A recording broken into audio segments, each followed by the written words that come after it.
3, 2, 1. We are live in the present tense with Sam Stewart on 91.7 FM, WNJR Washington, and online at WNJR.org. Folks, we have reached the last week of Season 5 of the present tense. It's been an amazing journey. We've got 2 great shows lined up for you this week. Last week's shows were a lot of fun. We had the track and field girls come on Tuesday, and Thursday we had MJ and Jacob from the soccer team. Those were both really insightful and funny shows. And tonight, we bring you the second to last episode of Season 5 of the present tense. My guest on the show tonight is in the midst of his 5th season as head swimming coach at Washington and Jefferson College. Last year, the Presidents under his leadership had 10 athletes get all-pack recognition. Everyone, welcome on the show tonight. Head swimming coach here at WNJ, Coach Matt Rochna. Coach Matt, how you doing tonight? Doing great. Thanks for having me on. I'm excited to be here. Yeah, thank you for coming on tonight. And, you know, I'm so excited to get to talk to you about some sports, about some swimming, about some life stuff as well. So, Coach, I want to ask you right off the bat, how's practice going with the team? What type of things are you doing at this time of year? And I know we talked about it a little bit in the locker room yesterday, but to prepare for the upcoming Christmas break in the next meet you guys have against Bluffton, January 14th. What kind of training cycle are you guys doing right now? Yeah, definitely. So we don't have a meet for another 5 or 6 weeks. So we definitely have some time here to be able to prepare. So we're entering our final hard training cycle of the season. So basically within the course of collegiate swimming and diving season, there's going to be peaks and valleys in terms of how hard you're training. So, you know, in the early part of the year, trying to build your base, shaking the rust off from the summer, starting to get your endurance back. Then we kind of moved into more of like a strength and conditioning phase where we start hitting the weight room hard and building up our muscular strength. So then that way, once we get into the pool, about 3 or 4 weeks later after that point, we have a good base and we're ready to swim fast.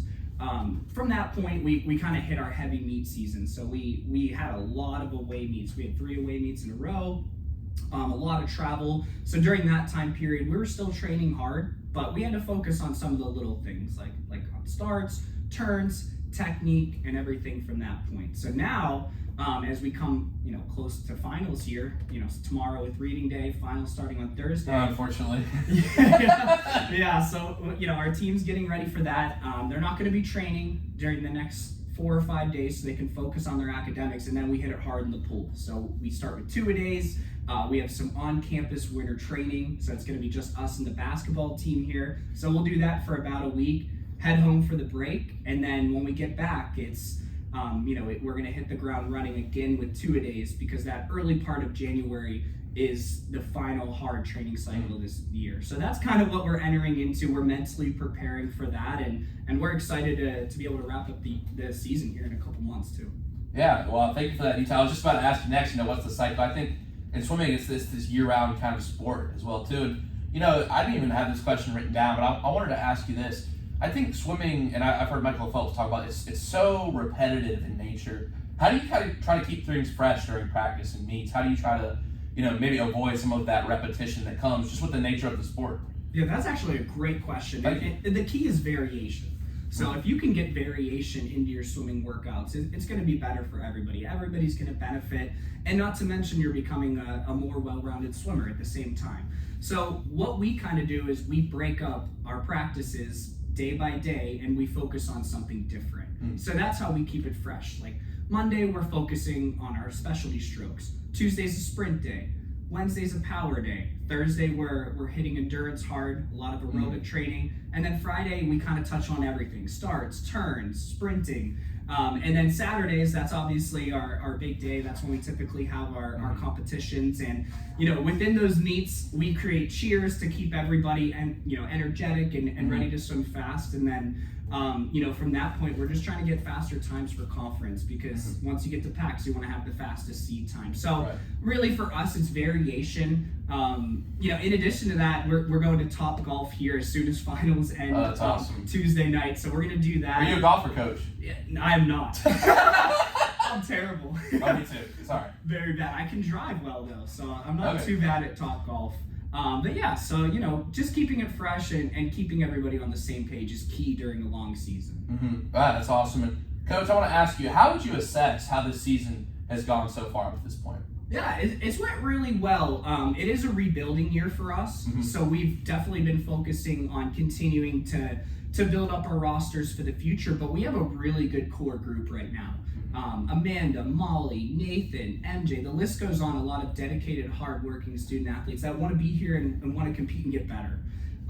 So, that's a huge part of it there, and, that's just kind of what we're focused on. I got you, Coach. And, the next thing I want to ask you, and I really like to get to dive inside people's psyches here on the present tense, so I want to ask you this. What is your favorite part of being a coach? That's a really good question. I think, honestly, if I'd have to say, my favorite part of it, it's seeing the maturation process. We talked about this a little bit before the show, but I think the maturation process from first year to senior year within our student athletes, that's huge. We graduated a really important class last year with Nick Belosky, Colin Higginbotham, Andrew Ivory, Dean Kralik, Kimber Randolph, the list goes on, and it was really cool because that was my first class that I got to see all 4 years here, with this being my 5th year. So just watching them continue to improve, not only in the pool, but more importantly outside of the pool, and watching them become the people that they're going to be once they leave college. So I'd say that's probably the most rewarding part of the job for me at this point. When a young man or woman leaves your program, what characteristics do you want them to embody? Yeah, that's a really good question too. What we focus on within our program are core principles, right? So we have our coaching philosophy and then what we focus on. I think the number one thing we're looking for, and it seems kind of basic, but we want them to be an even better person once they leave here. So we're looking for individuals with good qualities, and then we're looking to build upon that. Hardworking, obviously, anything in life that you can achieve through hard work. So we're looking for hardworking individuals and looking to continue to instill that in individuals throughout their 4 years. And then I'd probably have to say dedication, because I think it's hard enough to just be a college student, but to be a collegiate student athlete, it takes a lot of balancing and time management. So, if they can have dedication and list their priorities and make sure they're doing well in all the areas of their life, that's huge. So, those are some of the attributes we look for. Wow, that's a great answer. Thank you for that. And Coach, my next question, so I asked you what your favorite part of coaching is. Now I'm going to head to the flip side. What is the most difficult part of coaching swimming?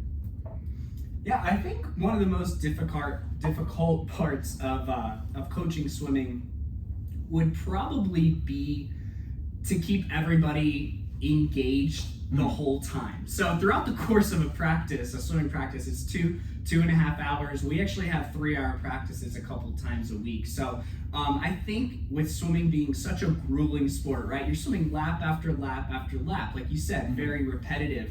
But what we do to try to combat that is we'll have a goal meeting at the beginning of each season and kind of list those goals. So for me and my coaching staff, we have those goals. So throughout the course of the season, if we get into a hard practice where, it looks like we're not going to be able to hit the times we want to, we remind them, hey, this is what you're focused on. You want that gold medal at PAC championships. You want that team record.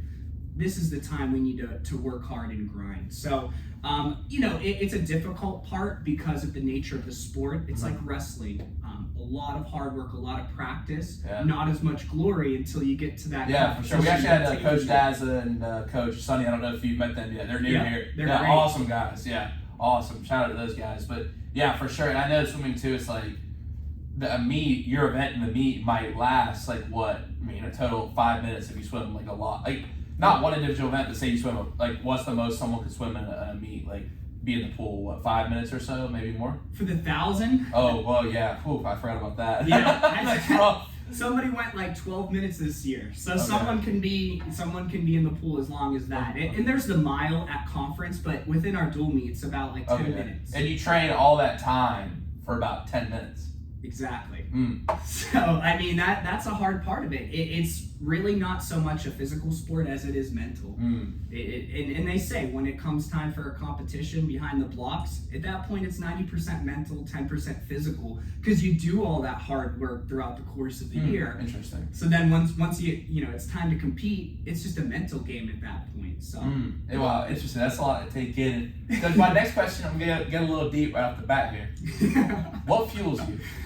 What fuels me is winning a pack championship and being the best coach I can be. So even the other day, I was just thinking about the season, and as we rebuild and look to continue to improve in the years to come, I just wrote down a few goals I had in mind, and that was the top goal: winning a pack championship and bringing that success to the swimming and diving program here. And obviously, a lot of great history within the program, but for me, if we can get our team to the championship level and win a championship, I think that would be huge. So I know that's what we're working towards as our ultimate goal throughout the course of the season. So you've talked about goal. Are you big on writing down goals? I'm huge on Okay. goals. Love Interesting. it. I heard. I don't know if you're a fan of the Joe Rogan Experience or not. Yeah. He had this guy named Rick Rubin, who's a music producer, on the other day, and he was talking about he doesn't write down goals, and I think goals are really good I think they're good measures, but I think within goals, and he was just saying if you do set goals, you have to keep the purity of the pursuit. What he meant by that was just the journey is what makes, the journey is the good part, if that makes sense. Like the goal is awesome, but I think for me, like I used to want to set like a lot of goals try to get here, and I think it's important to stay in love with what you're doing, if that makes sense. Oh, 100%. You know what I mean? 100%, because you can think of all of the dreams and goals that you have, but at the end of the day, if you don't create that plan and execute that plan, it's just a dream, right? So I agree with you. I think, working hard towards that goal, that's how you get there, and that's more important, honestly. Yeah, it's just, I never thought of it like that because I was always big on setting goals. And I think it's always good to write stuff down too, but I think, like we were talking about variation and stuff, it's the little memories that make the journey special. It's the practices, and because I like what you said, and I really thought about this. There on meet day or practice day or game day, it doesn't necessarily come down to physical ability because everyone's worked hard. The competitors worked hard, you work hard, but it's mental. And I think a big separator can be who has the most fun, who loves it, if that makes sense. Definitely. And that thought didn't even occur to me before the show. Everything just talking about so many people are evenly matched. Sports is just so mental at a certain point. You know what I mean? 100%. And I was actually just talking to my assistant, Jackson Bangert, about this the other day.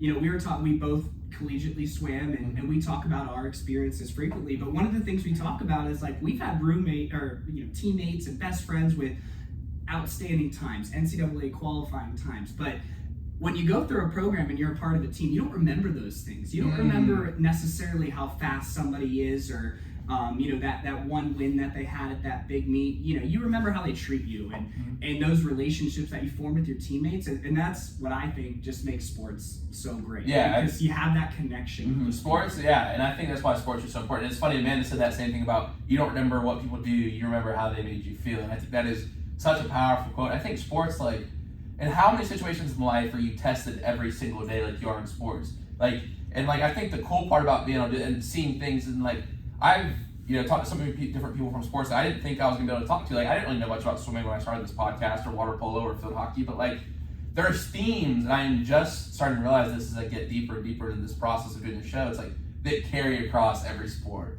To be honest, I'm not gonna lie, Coach, I don't really understand the rules of field hockey. But when they beat St. John Fisher in their big ride, I was yo, I'm feeling this. You know what I mean? Definitely. If you watch the World Cup, I don't know that much about soccer, but everyone's sitting around 10 a.m. Having a good time watching Team USA.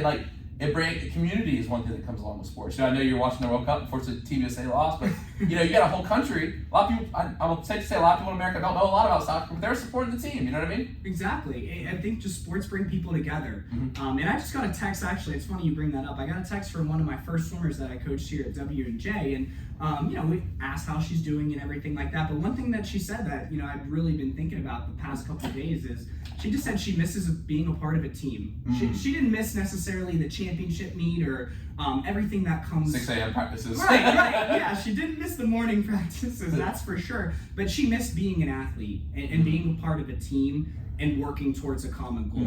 I just think that that's such a huge part of every athlete's life. And even when you stop playing sports, it doesn't really leave you. Yeah, and I think one thing I've gotten to the point in my culture where I started friends coming back in real world experience, you know what I mean?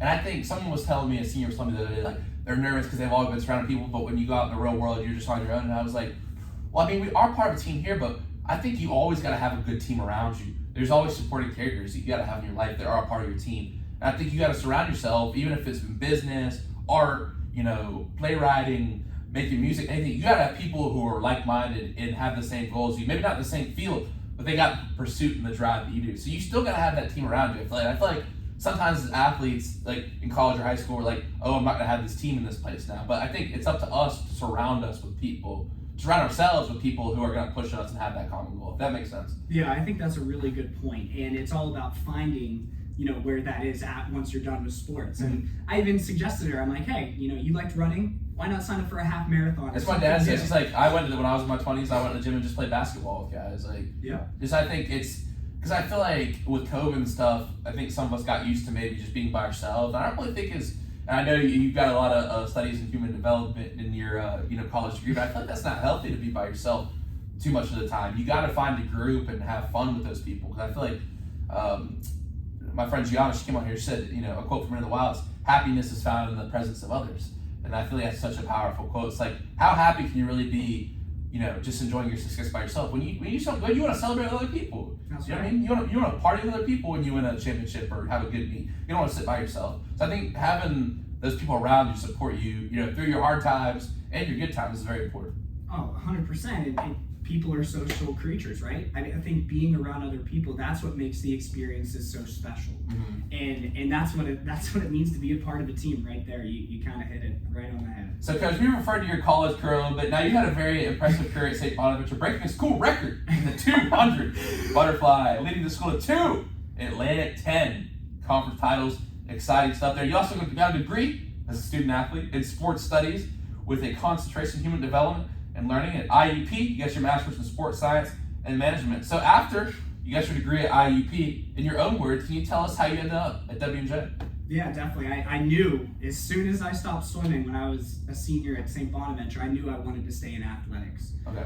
Any way possible, right? I knew I wasn't going to continue swimming at the professional level or on to the Olympics. So what's better than swimming, coaching swimming and being around it. I started swimming at 4 years old and never stopped. So it's just been a huge part of my life all of these years. But anyways, I went to IUP because I wanted to become a GA and learn under one of the best, and personally I believe one of the best collegiate coaches in college swimming, and that's Chris Villa and Adam Stoner over at IUP. Just a great program, a great staff. So joined into that staff, learned a lot there, and from that point I knew I wanted to be an assistant coach. So looked for jobs like everybody does and ended up at Ohio University for a year back in 2017. And that was really a game-changing experience for me in the future of my coaching career because I worked with a gold medalist. So, wow. Her name was Rachel Comazar-Ball. She won a gold medal. She had a silver medal as well in the 2004 Olympics. So just being able to be 24, being a fresh new assistant coach. Not bad. and working with the head coach who had a gold medal, I mean, it was great. So from that point on, I knew I wanted to be a head coach and take the reins on my own program and see what I could do. So that's how I ended up here. That was the next step. And I know I do want to ask you some questions about the degree because I've never seen someone with this concentration. So what made you want to be so interested in human development and how we learn and how we process things? Can you just talk about that for a little bit? Yeah, well, I mean, growing up, I started playing baseball as well when I was about 4 years old. So I was either playing baseball or I was swimming. That's what I was doing with all of my time. And I knew that I wanted to go into coaching. So when I was a junior and a senior in high school, I started just Googling different majors that related to coaching. Ended up finding sports studies, human development, and learning. And at St. Bonaventure, they did a really great job of giving us that education. And really why I chose that concentration specifically is because it was super well-rounded. We had a nutrition class. We had a class that focused on physical therapy, how to wrap individuals, like every single... Oh, I did that kind of stuff too. That's cool. Right. So and the mental aspect of it, we had a lot of sports psychology classes. So pretty much I was just trying to gather my tools at that point to be able to implement that when I was a coach. And without a doubt, I'm wrapping ice on our swimmers' shoulders. Yeah, I've seen you guys wrapped on ice before. Yeah, the shoulders are tough in swimming. They take a lot of abuse. But no, just learning all of those different aspects of sports and exercise science specifically, I knew that would set me up for the path I wanted to head down, and it definitely helped me with that. Oh, that's interesting. I did this. I was at UNC. They did this study one year about shoulder health and stuff. I think they concluded it, and they looked at all these people and videotaped them and stuff. The only other sport that's more damaging for the shoulder than pitching is swimming. Wow, I didn't actually think about that. Yeah, that it's just and I'm sure it's similar because baseball. I mean, it's kind of an unnatural motion to go over the top. I mean, I can just feel my arm when I'm doing that. It's a little sore, not gonna lie. But okay, cool. And for you, Coach, what is the biggest piece of advice that you could give to a freshman who's starting in your program, who comes with you and says, Coach Rochna, on the first day, what do I need to do to have a successful career at Dubjay? It's actually pretty simple, and there's a pretty simple answer to that. And our whole coaching staff is on the same page with this. We're just going to say trust the process. You know, you're not feeling well before a meet. You're broken down. You're tired. Trust the process, because for us, within the course of the season, we focus on our dual meets. We want to win every dual meet, but we're getting ready for our Super Bowl, and that's Pac championships. So it's a long process, a lot of muscles being broken down, a lot of hours in the pool, a lot of repeat laps, a lot of icing of shoulders, getting heat, stem on our backs. I mean, a lot goes into it, but you're doing it all for that, like you said, short race. Like for 50 freestylers, they're in the water for about 23 seconds, right? So you're doing all of this work so you can reach the outcome that you want at the end of the year. So just trusting the process, believing in everybody around you, believing in your trainers, your coaching staff, your athletic director. Everybody has your best interest in mind. You just got to believe it and trust the process. I think that'll help any first year in any program. Yeah, Philadelphia 76ers, trust the process. That's right, Joel Embiid. Yes, sir.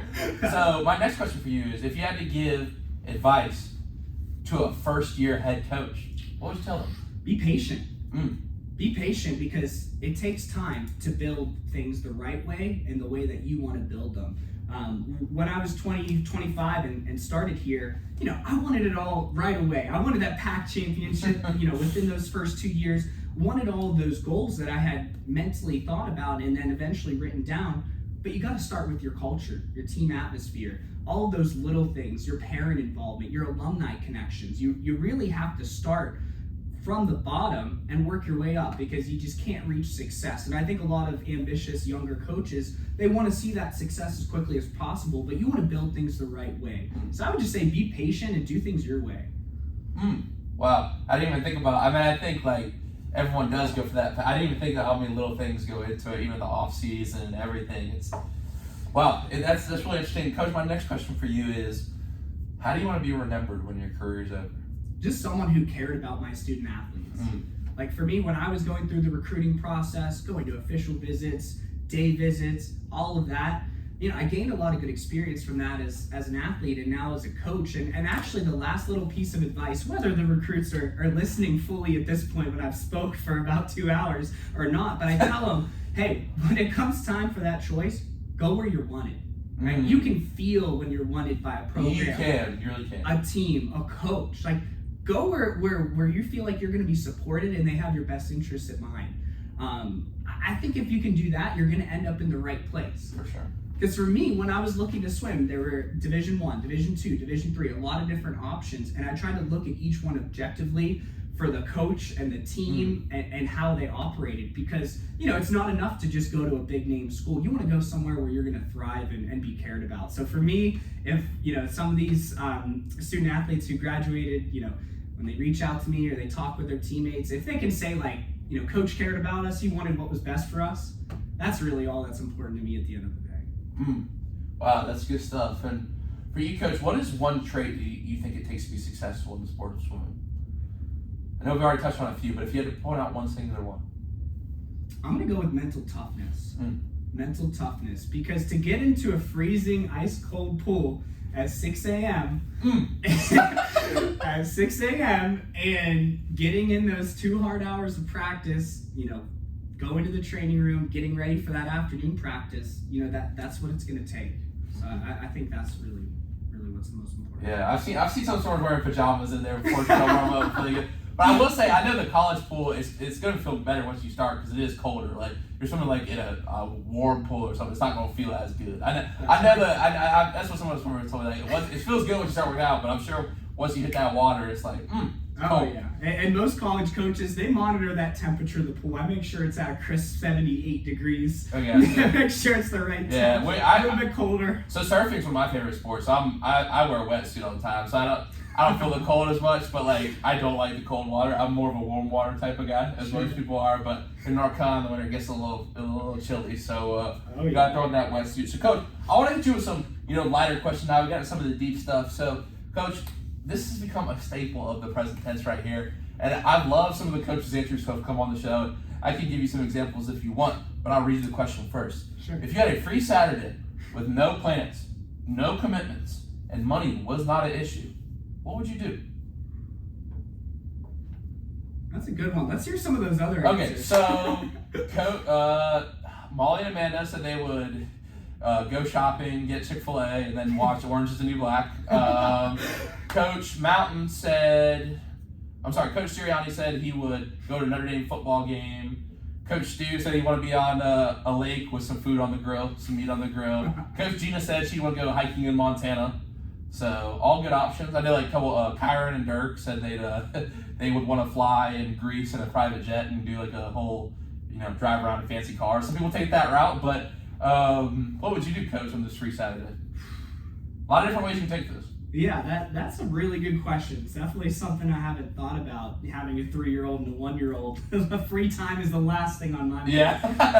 But honestly, my wife and I went on our honeymoon to Jamaica, and that was probably one of the best vacations I've ever taken. So I would just go back to Jamaica and just live it up down there. Yeah, so, I know you said you were going to go back and listen to the episode with Morgan. I actually, this summer, the first video on my YouTube channel I started doing video was actually a Jamaican pro surfer.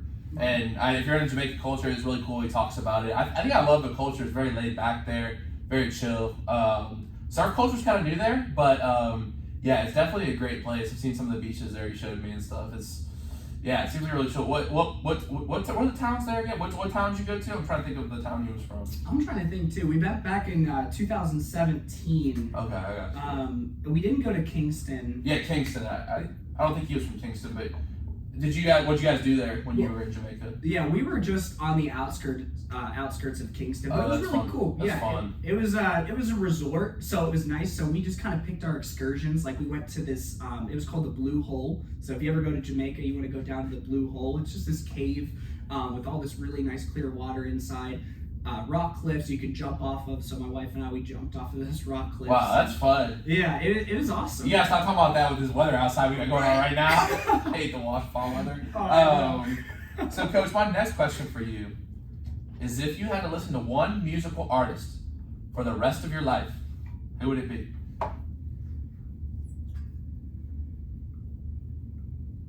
I'm gonna have to go with Mac Miller. I'm a big Yes, that's what I said. Big Mac Miller fan. You heard me listening to it the other day in the locker. I did. Yeah, I did. Macadelic. Well, so good. Kids is definitely my favorite. Also happy. Favorite work. Yeah, So I mean, I grew up in Indiana, Pennsylvania, so not too far from the city. Yeah. So when I was in high school, Mac Miller was big at that time. So were you in high school when Kids dropped? Yes, I was. Wow. Yeah, I was. Kids is, I mean, hip hop, like, and it's so simple. I feel like the hip hop beats are so old school and clean. Yep. And just nice and like, it's so good. But then you listen to like Swimming, and it's a completely different sound. Like, and you see through like when he signs the roster and watching me. And I really just got into Mac when I came up here. Like, I love going to Frick Park Market and seeing my boy Dan. I don't know if you've ever got a chance to go there at Frick Park Market. I have not yet, but it's on the list. You got it. I mean, cause it, like I'm sure you've heard the song Frick Park Market because that came out while you were in college, right? Yep. Yeah, it's a big party song. But I know that like they filmed music video there and stuff, and they like the guy who owns it, they're super nice, and Blue Slide Park is right by there too, and it's a cool little trip. And also, since you're a Mac fan, I'm going to tell you about this too. So the couple other spots to hit. There's a mural in Sharpsburg, which is the original mural when he died. There's a new mural on a place called ID Labs in Millville. I don't know if you know where Millville is in Pittsburgh. Yep. Yeah, so there's a new huge mural, and that building it's on is where he recorded all of his music. Really? Yeah, it's not many people know about it. Like, wow. And it's like all the windows are blacked out. You really can't go in or see anything. It's like, for me, it was so cool. I took my dad there. One day I just did like a whole little tour of all the sites he mentions in like his songs and stuff.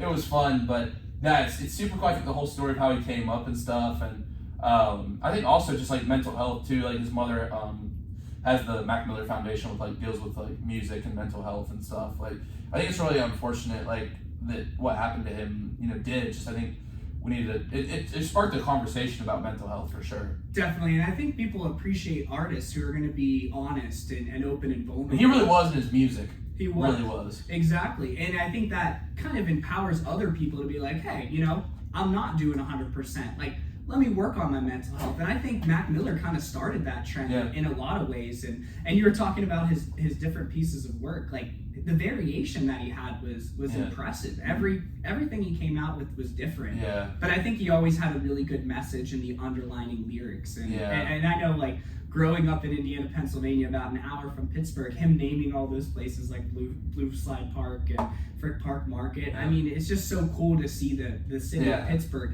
in his music. Yeah. What's your favorite song off Kids?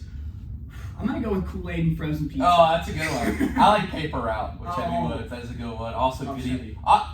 Chevy Woods, another Pittsburgh actor. Good Evening is another good one. I mean, all the songs on that album. I mean, obviously, The Spins is a classic. Like, I thought also the intro is really good to that song too, or that album. And also, I don't know if you know this, but Kids is based off a 1995 movie called Kids. Really? Now, it's a little known fact. And I looked it up one day because you see the Kids album cover, it's like red, blue, green, yellow. And I was like, what is up with? So I looked it up, and it's the same cover of a movie called Kids. And like, you notice like some of the intros at the beginning of songs don't like make much sense, but like there's not really a story to the album. But if you listen, it goes with the story of the movie.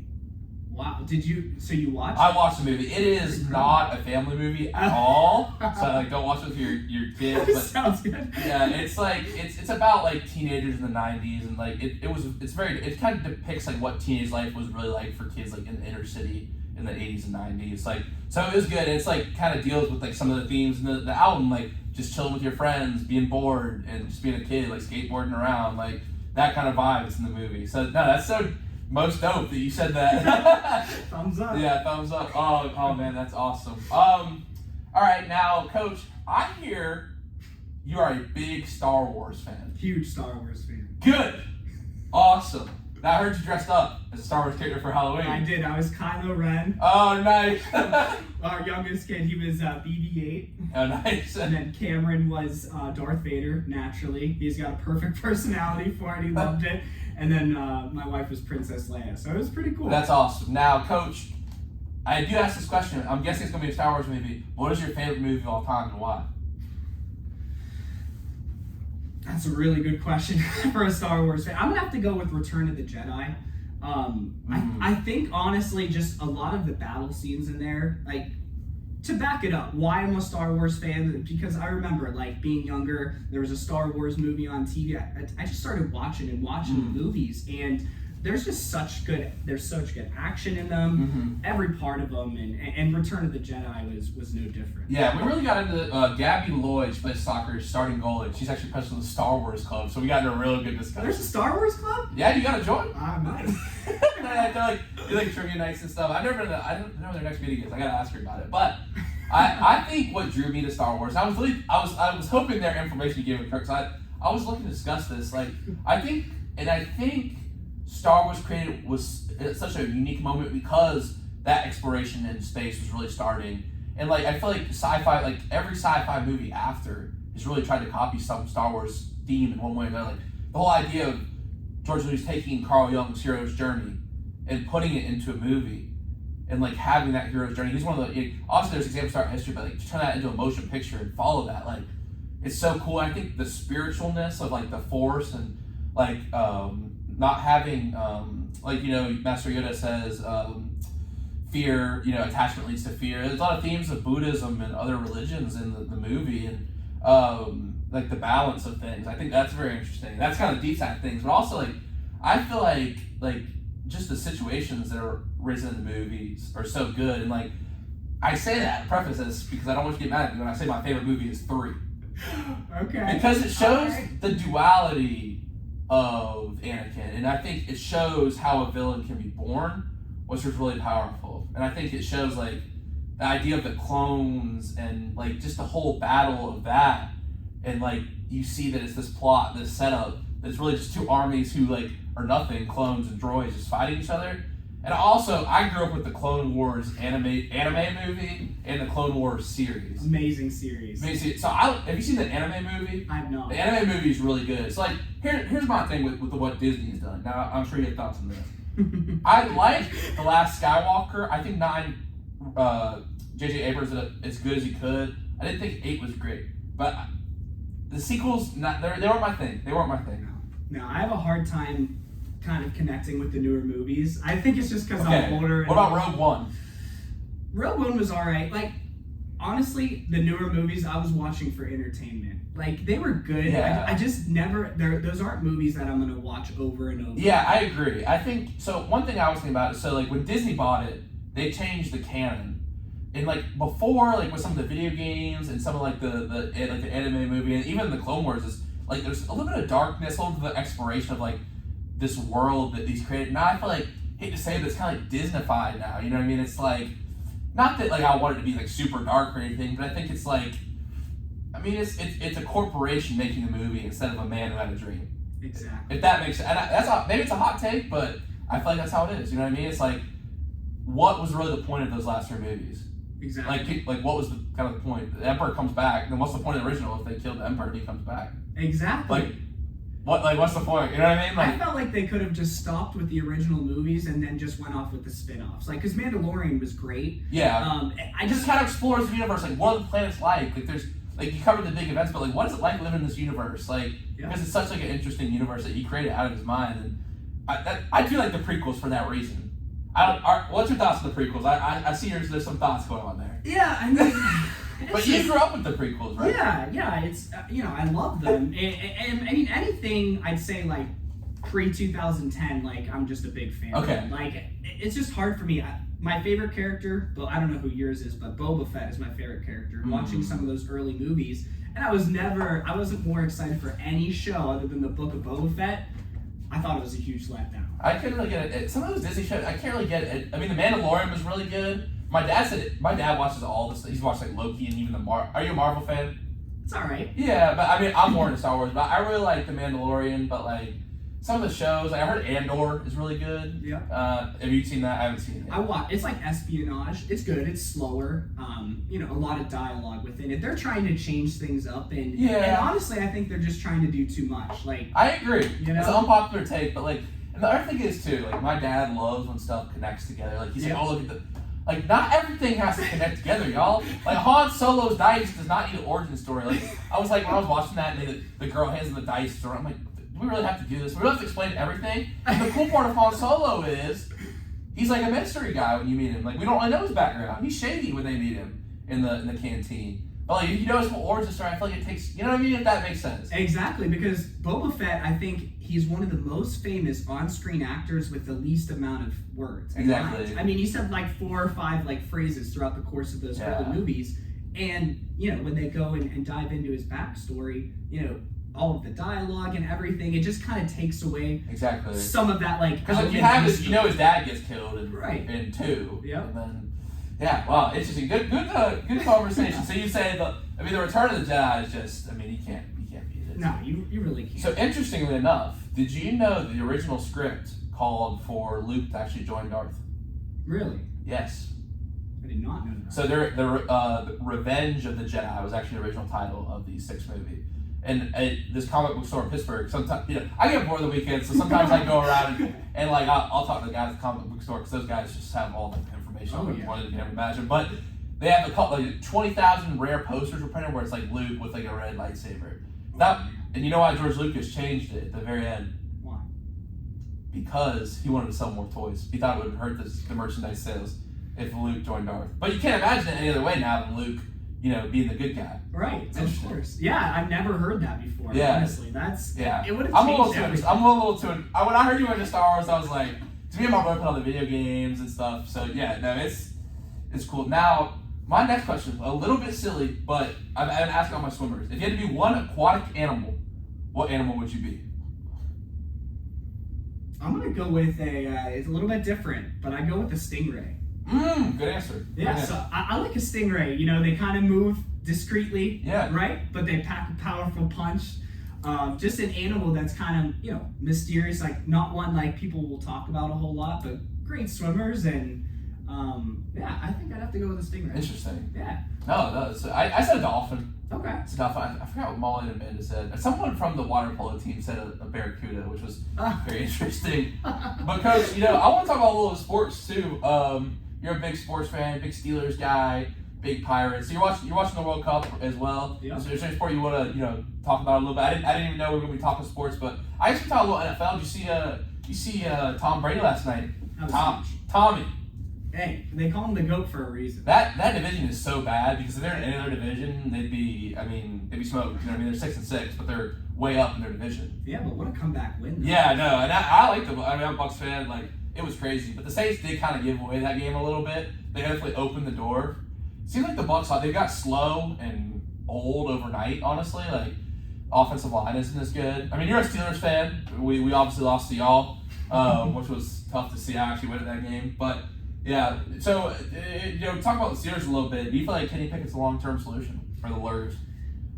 Originally I didn't think so. I'll be honest, I was one of the ones that wanted to see the development of Mitch Trubisky. I think he's a really talented quarterback, and I just don't think he had enough time to show what he was capable of in Pittsburgh. But no doubt, Kenny Pickett is more of a gunslinger, right? And the Steelers fans and the Steelers camp, they're looking for high-powered offenses, explosive plays. They always have, George Pickens, Deontay Johnson. They always have good wide receivers. So, and it's hard. Obviously, you're transitioning from a Hall of Fame quarterback in Ben Roethlisberger.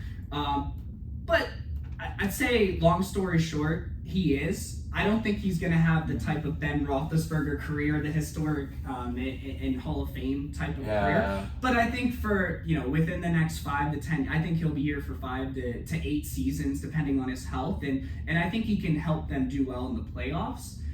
I don't know if he's going to develop into that Super Bowl caliber. Yeah, I think people got used to Big Ben. He was just there, consistent, and always in the lineup. And, I don't know. I feel like with Kenny Pickett, it gets on my nerves a little bit with the Pitt fans because that's their guy. I get it. I'm a Duke fan. I've always been a big Danny Dimes supporter. He's starting to play a lot better this year now. They pull off a little bit of 7. It's crazy because the worst team in the division, their division, would be the best team in the NFC South. But, shout out to Coach Sirianni, both Coach Siriannis, but Coach Sirianni coaching for the Eagles, 11-1. I feel like they're the best team in the league right now. That's impressive. They're hard to beat. I mean, you watch Jalen Hurts play, and he's pretty much just like a video game quarterback. I mean, the yards, the touchdowns he's putting up, it's been huge. But what's your take on the Bucs? What's your prediction? Do they go to the playoffs? What do they do? I almost say it receipt right now, they will win the division. Okay. Now, they win the division because it's bad. Then you get to a 1-game elimination, which is the NFL playoffs. They'll probably have a home game, first game. And if we pull up the standings right now, wild card, the teams we could see playing could be the Cowboys. It could be, maybe the Giants. We'll have to see. Obviously, there's a lot of wild card time. We'll have Seahawks maybe in the wild card. It will just depend right now. I mean, I think I could see them in the NFC Championship. Now, they're going to have to play really well. I mean, they do have the talent, like Julio Jones, Leonard Fournette, Mike Evans, got one, but the NFL is such a small difference of what separates different teams. I mean, pro sports, what people don't understand, it's not like Alabama playing some, mid-major team. It's every game is competitive in the NFL. There's not many blowouts. I mean, obviously, the Colts got beat up really bad this weekend, but bad. Yeah, they got rid of their GM. Did you see that? Yeah, I did. I mean, it's interesting the whole Jeff Saturday hire. I mean, I know a lot of older coaches were kind of mad about that because you got to pay your dues in the NFL. So you have kind of a exclusive society like NFL coaches. You know what I mean? They hire this guy out of high school. You know what I mean? Basically, right. It's interesting, but yeah, I mean, he played for them, right? Yeah, he did. So I don't have any problem with it. I saw Bill Cowher, a former Steelers coach, he actually quote unquote said it was a disgrace to the coaching profession. Wow. So, yeah, that's quoted. Yeah. So, but my take about the Bucs is I think Mike Evans and Godwin got to play better. Definitely. The defense is good. They have a good defense. Right. I mean, those are the 2 major targets for TB12, right? I mean, so yeah. Mike Evans had a lot of drops this year. He has. I mean, historically, he's been pretty solid. Yeah. I mean, he is kind of having, a little bit of a different season, but it's just when you got TB12 as your quarterback. And he's so old. He's crazy how He's 45 years old. I thought he was 44. Wow. Yeah, I'm pretty sure Tom Brady. I thought he turned. I knew he was like. Yeah, he's 45. Wow. He's born in 1977. That's impressive. I mean, you take care of your body and do the right things. I mean, you see LeBron. Yeah, it's crazy. So, perfect segue into the NBA. Do you have an NBA prediction for this year? After looking at everything, like, a lot of teams are just kind of middle of the road this year. I agree. Obviously, the Bucks, they're always going to be a really good Celtics, team. even with their offseason drama, like, they're leading the division. I mean, the conference, Yeah. That was my prediction was Celtics, Warriors. The Warriors have really struggled to get the snide. They've really struggled to get off the block. Yeah, it's tough. There's a lot of good teams. I think especially the West, too. Someone from the West always ends up, doing really well. And the Suns, I mean, they're in first place right now. What do they have, like 6 losses? Yeah, 16-8. So, like, there's no team that's, like, balling out this year. Like, I mean, that's a 6-6-7 win percentage. There's no team that's, like, wow, so far. I mean, the Celtics have the best win percentage in the league. But, like, I mean, Chris Paul, he's been called a big game choker. Is that true? I would say, yeah. Now we get this whole thing, Kardashian curse possibly with Chris Paul. But he's been playing for a long time, honestly. He's been playing for a minute. But, like, it seems like always in the playoffs, they can't get the job done. They should have won that finals when they played the Bucks. I mean, that was their finals to win. Definitely. I think they had a better team. I mean, they have talent, definitely. I mean, you always got to look out for the Nuggets. I mean, John Morant's Grizzlies. John Morant is, like... He's fun. He's fun to watch. And, like, that Warriors, Warriors-Grizzlies rivalry is good. The Mavericks, like, even though they're in the 9 seed, like, they're in the play-in game right now. Yeah. Like, Luka goes off for 50 points 5 times, which has happened before, you know what I mean? Like, right. Luka goes crazy. You don't know what can happen. Like, in the East, I think it's definitely a lot weaker. Like, the Nets are... I don't know what's going on with them. Like, it's a shame that, like... I mean, they had such potential, but I feel like Kyrie Irving is just so toxic to the team culture. Even with all this crazy stuff he said off the court, like, it's just like everywhere it goes, they can't seem to figure it out. And, like, they did that one season in Cleveland, which hurt me, you know what I mean? But yeah, it's, you see a player like that bouncing around from team to team. He's so good. He's so good. Right. I mean, but, at the end of the day, what a coaching staff is looking for is that team chemistry and that good locker room personality. That's so huge for any team. But yeah, I mean, you look at someone like Baker Mayfield moving all over the place. You can just kind of tell with Kyrie and individuals like that, maybe they're not the best for the team in the locker room. And they have that athletic ability, but you have to kind of realize what's the give and take. So I was talking about Barbara Vinny. He always gives these great takes to try on the show. And, like, I'm going to go with this take. This is a hot take. Okay. Maybe even not a hot take. I think the era of the super team in the NBA is over. I love that take. I think the Warriors with KD were the last super team to ever work. I believe that. Because even, you look at what's going on with the Lakers right now. Someone could make the argument the Lakers the last team. The Lakers are currently 10-12. Like, AD's having to score 50 points to keep them in the game. They're tied with the Cavs right now. They beat a bad Wizards team the other night. They beat a good Bucks team a couple nights ago, but they're starting to play better. If AD's healthy, they're good. But also at the same time, like, the year they won, they had Caruso, Kuzma, Rajon Rondo played big minutes. Like, it's not just AD and LeBron. That's why they struggle, is because their bench is not good. Yeah. And even the Warriors, like, Poole and Wiggins got to step up. And I think the era of, like, LeBron, Chris Bosh, D Wade, and even Shaq and Kobe, that was a super team. Like, I feel like that era of just joining superstars, like, Kyrie tried to do that. James Harden tried to do that with Philly, but they haven't looked very good over these years that they've had him. I mean, they look good, but not enough to win finals, which all the years, trust the process era, like, they really haven't gotten anything out of that. 0 championships out of that. Yeah, I like that take a lot. And to be honest, I heard a comment over in the offseason. I think it was Damian Lillard. And he just made the point, like, I'd rather stay with the team that I started with and that I've been with and grinding with. And through the Blazers have been playing good. I mean, for like, how many stars they have in the team. They're 13-11 in the playoffs. You know what I mean? Like, yeah.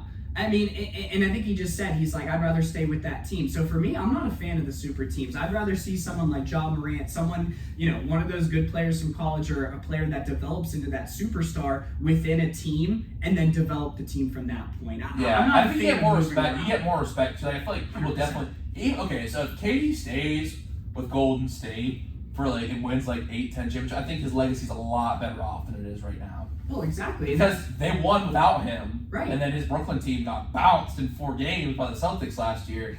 So, and he's going all over the place ring chasing. You know what I mean? Even I'm a Jordan guy. I think Jordan is better than LeBron all the time. 100%. So 1 and 2, thank you. God, we didn't have to have that argument.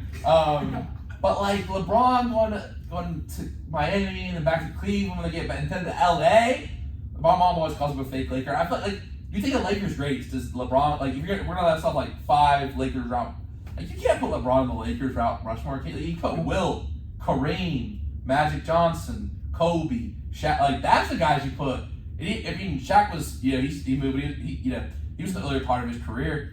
But can you put LeBron on the Lakers route Rushmore? I don't feel like you can. Absolutely not. Thank you. Absolutely not. And here's the thing is the debate: LeBron, MJ, who's the GOAT? The thing is, MJ will always be ahead of LeBron, no matter what LeBron accomplishes in the rest of his career, because LeBron had the perfect opportunity. He landed in Cleveland, hometown kid.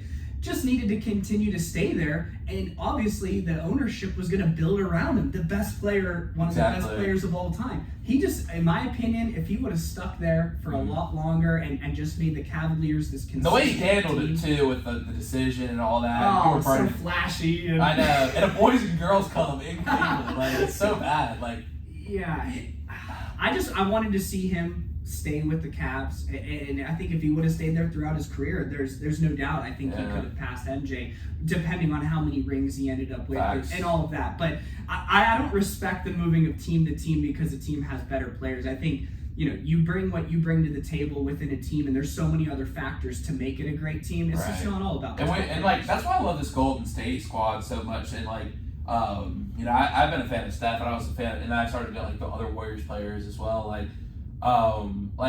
Just the fact that they've kept that 3, Draymond, Clay, and Steph there for all that time. It's sad because I think even Steve Kerr said this year, last year with this group, but the fact that they've been, over this 8-year run where they've had all these guys, it's pretty amazing they've been able to stay together. Definitely. Even I think someone like Luka or Giannis or everyone's like, oh, Giannis should come to New York. First of all, why would anyone want to play sports in New York? It's the worst fan. Best, it's in Philly too. It's best, that was not a good.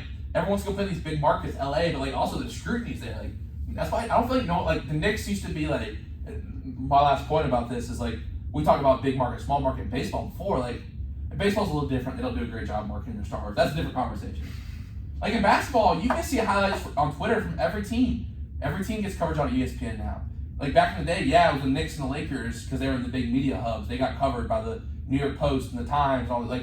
But now Giannis is one of the most recognizable people in American sports culture, and he plays in Milwaukee. Definitely. You know what I mean? Yeah, it's huge. I think back to some of the cool teams that I watched growing up. I'm definitely dating myself, but you remember with the Celtics, Ray Allen, Paul that was Pierce, the era before. I know a lot of people miss that era of basketball. I love that. That's my favorite era of basketball. And then they were playing the Shaq and Kobe Lakers, and then Lakers even without Shaq, Lakers with Pau Gasol. Yeah. I remember I played PlayStation 2. That was what that's what I played growing up. I remember specifically going to get one of the NBA games. I didn't care which NBA. I think it was NBA Live. I think it was in 8th or 9th grade. But it was before the Celtics made those moves. So I created that team because I loved it. I was like Ray Allen, Kevin Garnett, Paul Pierce. It was just such a cool time for basketball. Yeah, for sure. And I feel like we definitely, it's still exciting, but I feel like the league has just switched gears completely. So I love The Last Dance era. I love that documentary. Actually, the name of this radio show comes from that. The Last Dance. The present tense is the song that plays at the end. I didn't. Wow, that's great. Oh, thank you. That. Yeah, no, it's interesting because I do love that documentary. Me and my Nana watched it whenever I go back home and always watch that last episode. Awesome. Amazing. Yeah, great documentary. Mm-hmm. But I didn't get into basketball till I remember Steph at Davidson. I really started to get in the NBA then. But I love the 3-point shooting, higher offense. Me too. And I understand okay. I didn't know if you were going there because I know with KG and stuff it was a little more physical and stuff, but Chauncey Billups, Ray Allen, watching those guys hit from 3. And now I feel like the 3-point shot is just so important. Yeah. And everyone there's the days of the mid range and the center. There's barely the centers who can just rebound and are just big guys in the paint now and can't guard guards.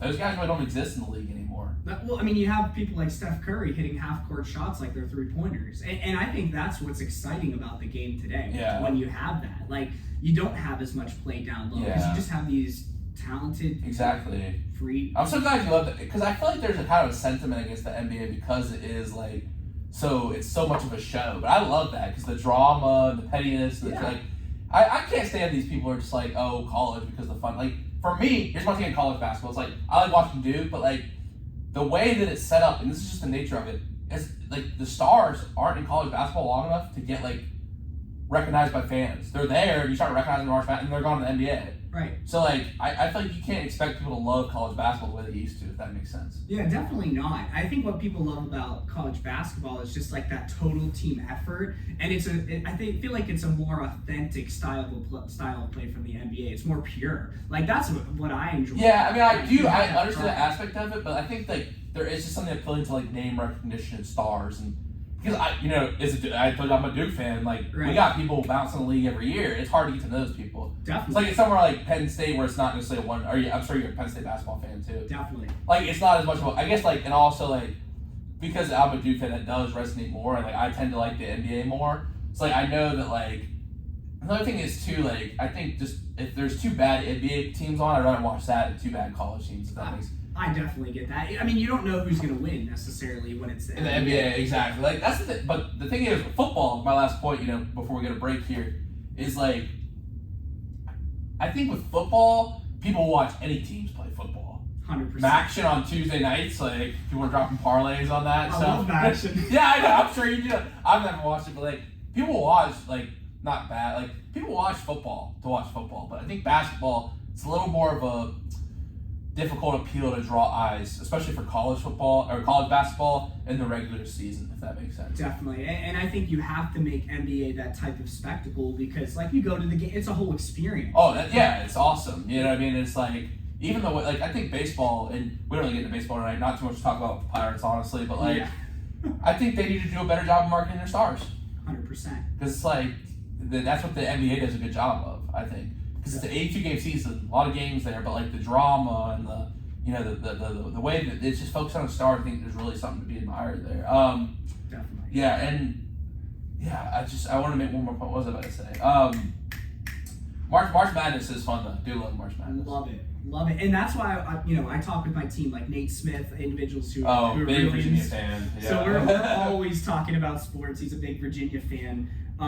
But just kind of talking about like the way they are now, I feel like there's just been such a shift in the paradigm of sports, and I think with college football rushing to make that expansion, it was absolutely it was absolutely necessary. It's like 12 teams. I want to see it. Oh my God! Listen, I want to see a team like Tulane in there this year. I want to see Tennessee, Penn State. Like I want to see those teams at least Tennessee and Penn State. Okay.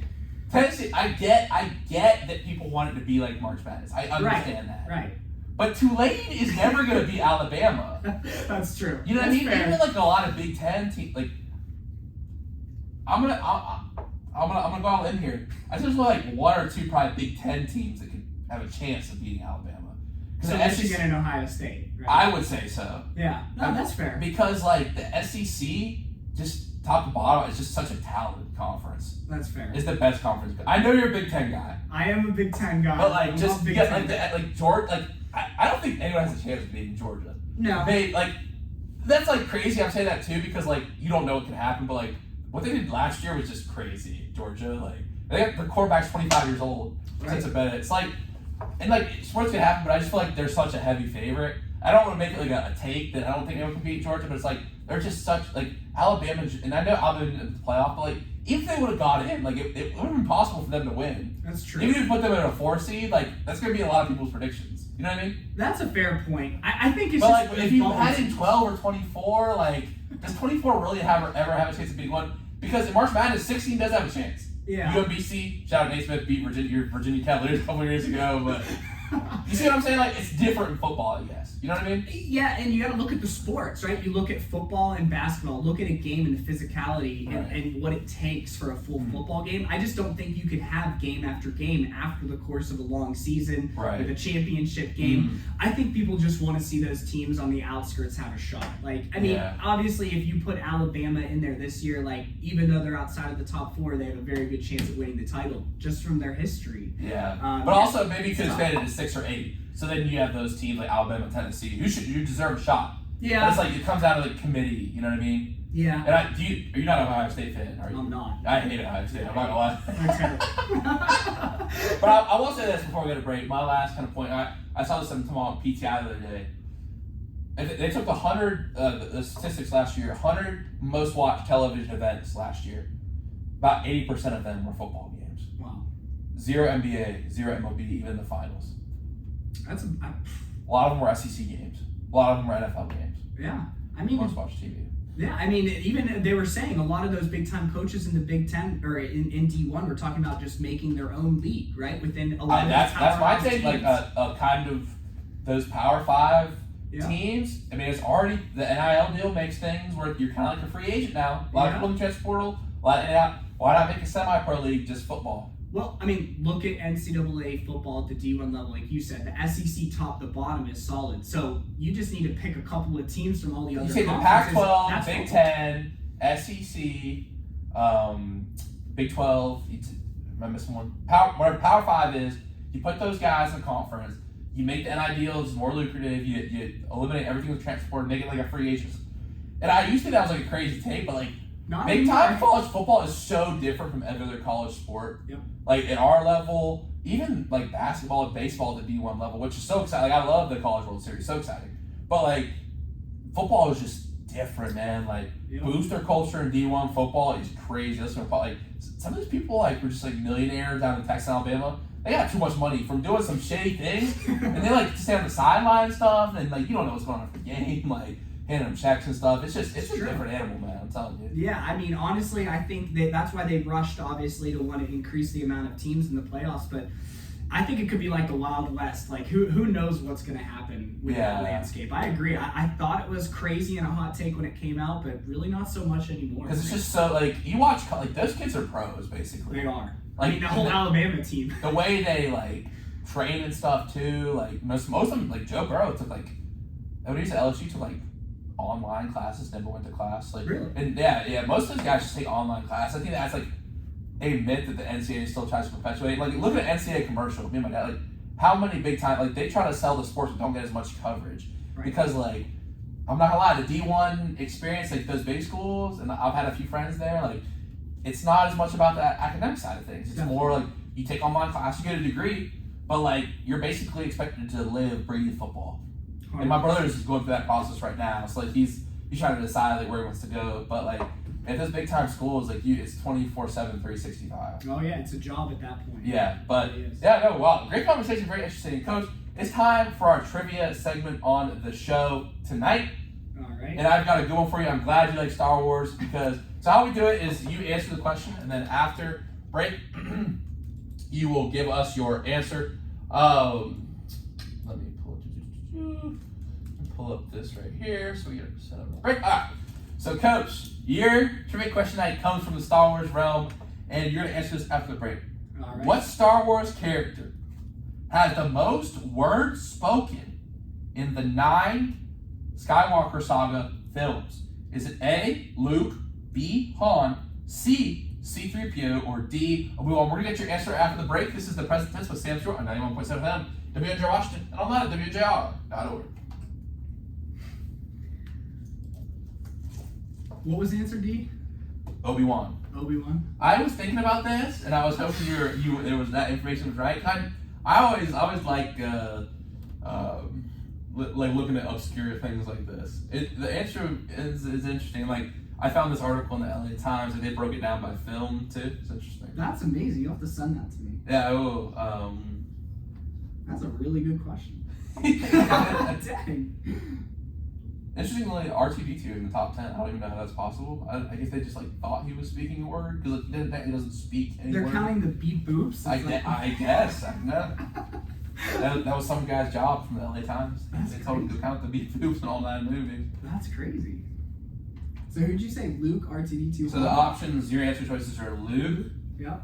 Han, Yep. CP3O, Yep. or wait, Luke, Or, Han, yeah. CP3O, Or Obi-Wan. Okay. Huh. That's a pretty good question.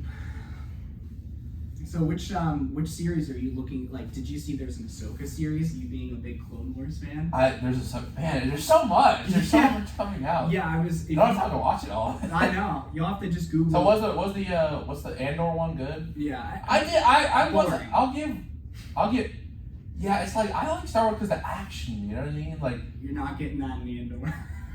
like I like the lore of it too, but like the Mandalorian was so dumb. They get the backstory, but you just had like the cool like how the weapon. Like that's why I like the prequels because Right. it was CGI, but there's so many big battles. You know. Well, I mean, Even the Return of the Jedi, like the battle on Endor, like that's like the bikes and it's stuff. amazing. Yeah, so well done. Yeah. So well done. And I remember just watching that as a kid, like them in the forest and everything. I was just like you said, like honestly, like the scenes that they set up, like that's what made me a Star Wars fan. It's just how they varied scene to scene. Like you get the Battle of Hoth, right? Like And it's just you like go so to many the different parts environments. It's like, whoa, this is so cool. This whole universe. Like, yeah, that's honestly what hooked me. And nowadays, like with watching Andor, like there's none of that. Like it's just all dialogue. You're following along. It's like almost Boba like Fett, same thing. yeah, and I get what they're trying to do because it's like they're trying to like put a new spin on it and stuff, but like and it's all about the cash, right? Like it's Disney, like Of course. it's all about cheese for the mouse, but. I like that. Did you hear about that all-inclusive like hotel resort down in Disney, the Star Wars one? You go to a hotel. You haven't heard about this? No. So it's all interactive. Actually, the Grove City head coach, his daughter had an internship down in Disney. The Grove City coach is a huge Star Wars fan, so he wears like an Anakin Skywalker tie on the day one of PAX. But yeah, so it's awesome. They'll have stormtroopers like on the wall with their guns. They'll bring you into it. They'll turn you into a prisoner. Like they never break character, and you stay at this hotel. I know they have Galaxy's Edge now at Hollywood Studios. So I went to that. We used to go to Disney every year basically, but we stopped going when I went to college, and I'm sure we'll be back at some point. But like the Galaxy's Edge does seem really cool. Yeah, it's alright. Like it wasn't my favorite. Really?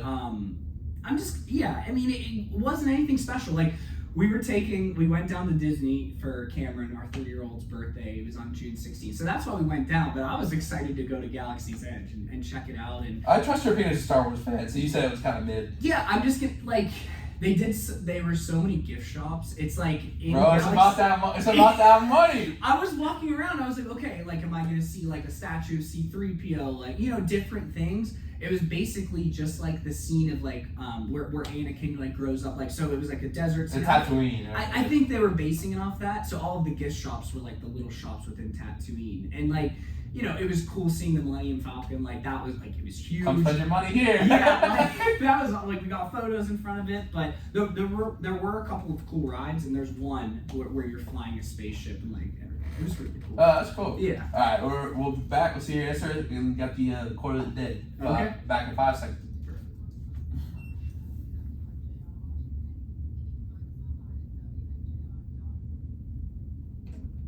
And we are back on the present tense with Sam Straw at 91.7 FM and WNJR Washington and online at WNJR.org. Today we're talking with head swimming and coaching here at WNJ, Coach Matt Rochna.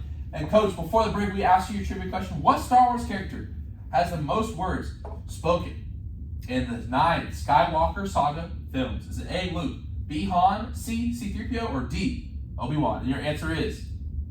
Luke Skywalker. Oh, I'm sorry, Coach. That's an incorrect answer on tonight's trivia segment.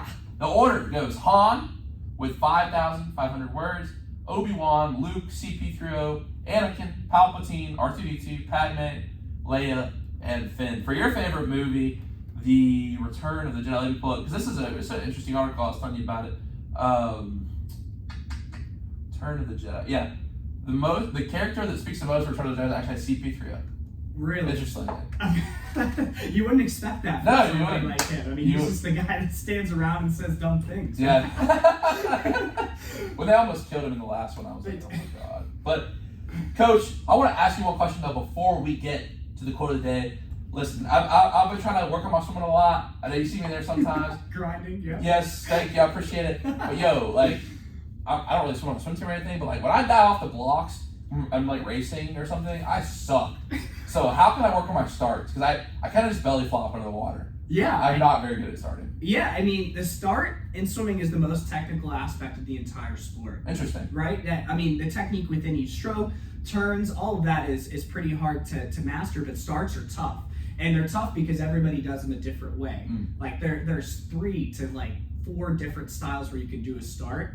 So for us, like we have video cameras, which is really cool. I don't know if Molly and Amanda told you this. We have cameras on deck, right? So we actually have a fixed camera that's right in line with the starting blocks. Oh, nice. So what we'll do is we'll take a practice each week or every other week, and we'll just work on things like starts, turns, and finishes. Set up the cameras, and the feedback goes to an Apple TV, and it's a video replay system. So we'll put it in slow motion. Like Molly and I were just working on her start. Like you would look at her start and think, wow, like that's everything you need. Yeah. But there's just yeah, I would. right? But you can just continue to make minor improvements with your start. So like she was jumping up instead of straight out. But the biggest thing from a start is you're trying to get in the water as quick as possible and as efficiently as possible. So you need to go right into that streamline, and a lot of swimmers like have a hard time entering into the water in that perfect streamline, because if you don't do that, you're gonna face smack. Yeah, and you guys have that like little window underwater, right? You guys use that at all? We actually, for our media day, we had Marty, our photographer. He went down. It was really cool. We had 5 or 6 team members go down. They had the W&J flag that we have, and we'll take underwater photos. And he actually took some really cool photos. I heard about that. Yo, I was gonna ask, is it okay if I use that first? Would it be okay if like Molly or Amanda went down and took a pic of me down there for season 6 of the Present Tense? Oh, that's a great idea. You could definitely do that. Oh, thank you. I appreciate it. Yeah. And you said, one other thing that caught my attention there is you said finishing. What? Yeah. Well, I didn't know there was a special technique for finishing. I thought you just kind of just reached. Right. That's what you think, right? Yeah. Within our team, what we tell them is that the last 12 and a half, which is the last half of the last 25, right? That's the most important part of the race. Hands down. And yeah, you think, well, you want to finish well to be able to win. But when you finish, like you're thinking about a lot of different things. Like you want to dive about 6 inches and touch 6 inches underneath the water line, the gutter line, right? Because that's the most efficient way to get there. So when you're taking that last stroke, it's like down. You go down, and then also you're not touching like this, right? You have to rotate actually onto your side and touch with your fingertips. In swimming, right? You hear swimmers shaving their legs, trying to get their best possible time. Well, I'll just say a fraction of a second too. Right. I was going to say, but it's big. Every little hundredth counts. And even Amanda, in one of her first races back this year, the 50 free, she tied for first place in the 50 free, an exact tie. So that's why you work on those things like finishes, because usually it's the small things that add up in a swim race. Oh, wow, that's interesting, Coach. And Coach, we've heard so many amazing things tonight. I'm really excited to turn it over to you for the last segment of the Present Tense. It's time for the quote of the day. Coach, I'll turn it over to you. I was actually thinking a lot about this because on every practice we have paper swim workouts, right? So at the top of the paper we put a quote for the day, something that matches like where we're at in the season, how we're feeling. I love that. So I'm a big quote guy. And I see you have that thing that says fear. Yeah, that's a good one too. Where it's face everything and run. Or no. Fear everything and run. Fear everything and run, or face everything and run. And that was actually Colin Higginbotham last year. He told me when he came on his recruiting trip, he saw that sign in the pool and that kind of cemented it for him. And when we painted the pool last summer, that sign came down and we gave it to him. He loved, we have multiple fear signs. So, anything we can do to motivate the team. But as I thought about what my favorite quote was, it actually kind of relates to the early part of the show, which is kind of cool. I was thinking about that while you were talking. That's awesome. But yeah, it's actually one I thought of myself the other day. I was talking to my wife. She started a new slime business. So, she's into the slime business now. She's a teacher. Slime, making they make different like slime kits like for classrooms. So anyways, cool. She started this. She's killing it. And I told her, I was like, because she was like, who knows where this business could take us, to take her and her friend who started it. And I told her, the only thing that's more important than dreaming big is working hard. Right? So that's my favorite quote. That's one that I always think about. You can come up with the best dreams and the best goals, but working hard is what allows you to get to any point you want to get to. So it's all about the hard work. Wow, Coach, thank you so much for that answer, and thank you so much for coming on tonight. This has been a lot of fun, very insightful episode. I hope everyone at home learned something. I know I did. We had some great discussions about some movies and music as well. So, Coach, this has been a lot of fun. Thank you so much for coming on, and good luck to you the rest of the season. Yeah, you're welcome. It was great being here. Thanks for having me. Got to have you back sometime. And, folks, this is our second to last episode of the Present Tense. We've got the season finale of Season 5 of the Present Tense coming up Thursday at 8 p.m. Fan requested multiple times. We finally made it happen. Dubjay SID Director Aaron Thompson will be joining the show Thursday at 8 p.m. You are not going to want to miss that, folks. But until then, everyone have a great night. Remember to live in the present tense.